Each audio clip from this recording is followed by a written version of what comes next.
It was masochistic, but I couldn't help it. 30 minutes on the C2 rowing machine, followed by 30 minutes on the damn treadmill. Every day for the last 9 months, the only thing that ever changed was the music. I didn't have a smartphone, but I did have an old MP3 player that had everything I could find. To drown out my anger, I think I should say something to numb the pain. But the anger seemed to grow every day and push the pain away. Scenarios of revenge ran through my mind as heavy metal clouded the reality around me. Both sets of exercises could be performed automatically without thinking or concentrating on what I was doing every day. For an hour, I was in a forced trance, mired in rage, inspired by my wife's infidelity. After a quick shower at the gym, I went on a 3-mile walk to work. Driving would be more practical, but I found that taking a walk to calm down is therapeutic. Typically 58 minutes, a little more if the weather was bad. The pace is not fast, but good enough to keep your heart rate up a bit. After work, I walked the 2 miles home at a more leisurely pace. The weekend threw a bit of a wrench into things, but I was able to fill the time by doing a little more housework than usual. I spent more time mowing, trimming and edging. Little pieces of work that I seemed to be ignoring began to attract attention. Painting and caulking began to become important. As a means of filling time, my MP3 player has become my best friend. I made good money working as a Volvo mechanic. I specialized in commercial diesel engines, and my certifications were always up to date. There was enough money to put my 2 daughters through college. But we used the second mortgage to offset college costs rather than saddle the girls with student loans. I guess you could say my marital problems were caused by music. My wife Robin prefers classical music, which I can't stand. For her sake. I tried to accept this for several years, but it didn't work out. Okay, we have different options in music. It seems that this is not enough to destroy the marriage. But she decided to take it further. She began connecting with others who had similar musical tastes, which led to joining and participating in local music production and appreciation. Association, the group's program included concert tours, and it began recording as many as it could. Of course, she didn't even think about asking me to accompany her. When walks began to turn into night walks, I felt the need to sort things out a little. Serge Gorski was a pianist. He taught at a local college and played with several local classical orchestras. He regularly traveled to perform in New York, Philadelphia, and Baltimore. My wife was infatuated with him, although she maintained this for a long time. It was easy for me to determine that she was indeed his personal traveling companion after collecting all the facts. I waited for the right moment and then hit her with it. "Honey, we need to talk." Of course, things didn't go as I expected. She didn't deny anything. He admitted everything, and more or less said so what? I'm not a very smart person. I had no reaction to her reaction. I expected remorse and remorse. I developed indifference and insulin. Our lives changed at that moment. At first, I was overcome with grief and sadness. The pain was excruciating, but I held back. I didn't say anything to my daughters or anyone else. Robin continued as if nothing had changed. She cooked, cleaned, and maintained the house, just as she always had. The only real change was that I now slept in the guest room. Robin never worked, so she spent all her free time with friends. Although we still lived in the same house, we were more like brother and sister than husband and wife. Her trips and walks became more brazen photographs and newspapers, and local magazines showed Sir and Robin as a couple. There was never any mention of me or her marriage. Over time, my pain gradually turned into anger, and the anger grew to such an extent that I found it difficult to control. I didn't drink. I turned to the gym. I lost 46 PBS. I was in better shape than ever. I got off my blood pressure and cholesterol medications at home. I only ate at dinner time, and I was able to easily adapt to what Robin was cooking. For every pound I lost, I gained 10 pounds of bitterness. I was becoming a hateful, pathetic bastard. Even my friends and work colleagues started avoiding me, and then I met Seymour. Seymour had been going to the gym regularly for about 2 months before I even spoke to him during training. I more or less kept to myself and socialised very little. Some of us nodded casually at each other or occasionally exchanged quick fist bumps. Seymour did not interfere. Sometimes I caught him talking to himself. When you have headphones on, you don't realise you're singing along to songs or talking out loud. One day, he noticed me smiling while he was thinking. And from then on, we had an easy, relaxed relationship. We started working out on the treadmill together, and then I gradually taught him how to use the rowing machine. He was just as focused on training as I was, and I quickly discovered that we had the same motivation. We started drinking coffee after workouts, and that led to us having lunch every now and then. Having Seymour as a friend made things a lot easier. Finally, I had someone to sympathise with. I could talk it out. However, this did not soften the situation, but simply angered me even more. Seymour didn't run on a treadmill. He didn't want to run at all. Physically, he could run, but mentally he chose not to. His wife.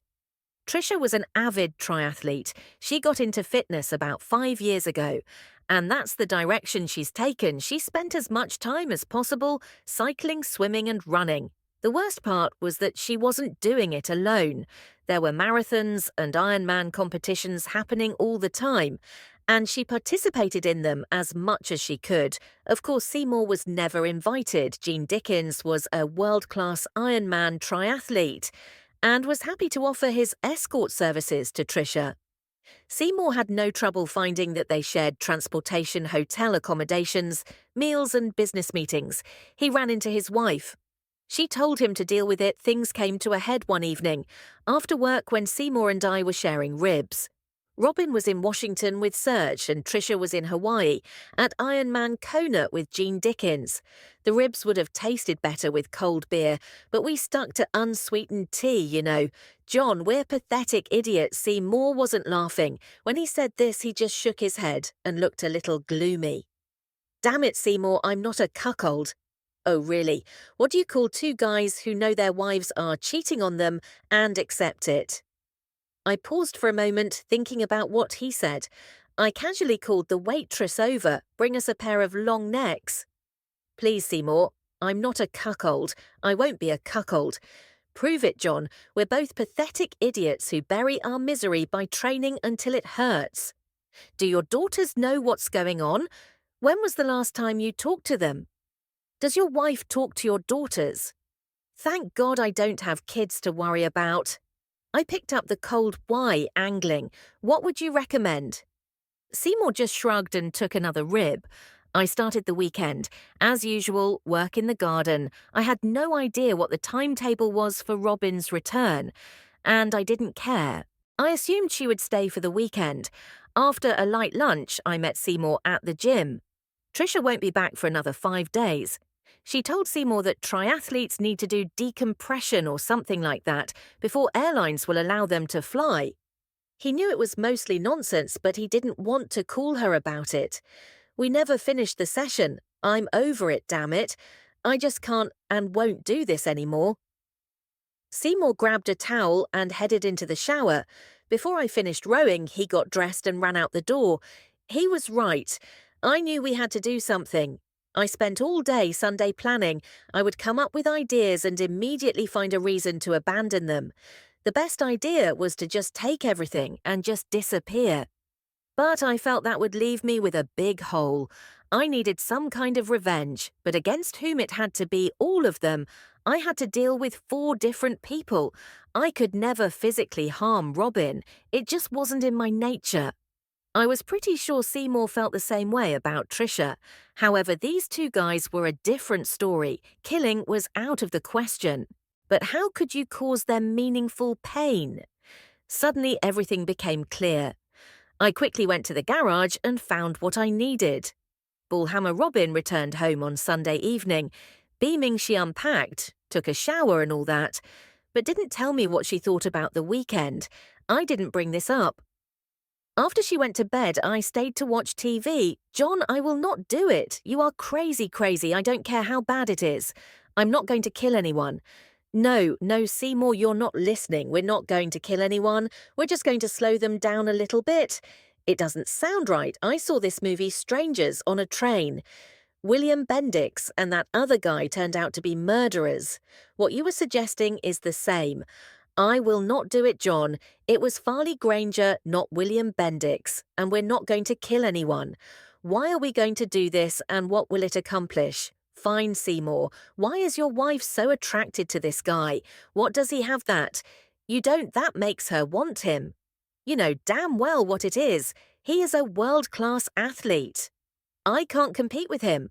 I'm just a loaded jockey and an overweight one at that.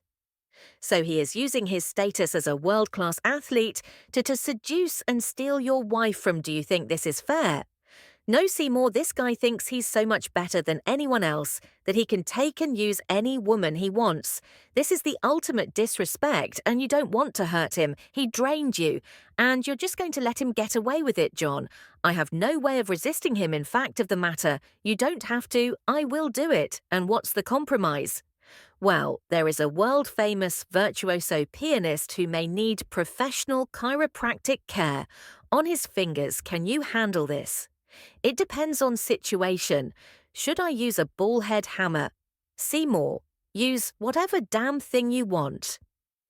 So we had an agreement. Seymour was still a little unsure about this, so I said that I would take care of Jean first, and then it would be easier for him to look after Serge.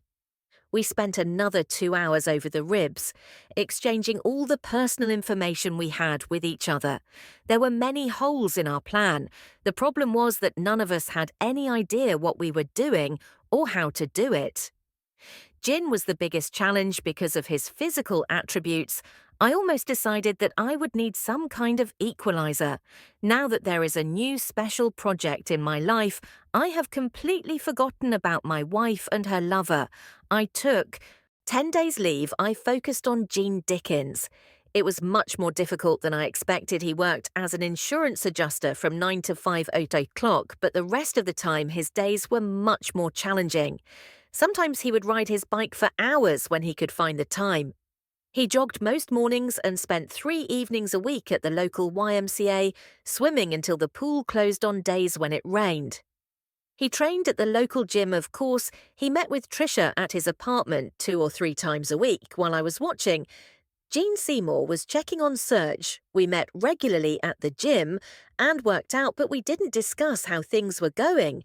We didn't even have each other's phone numbers. This was part of the plan. The only connection we had was that we both went to the same gym. Time passed and I needed to strengthen something.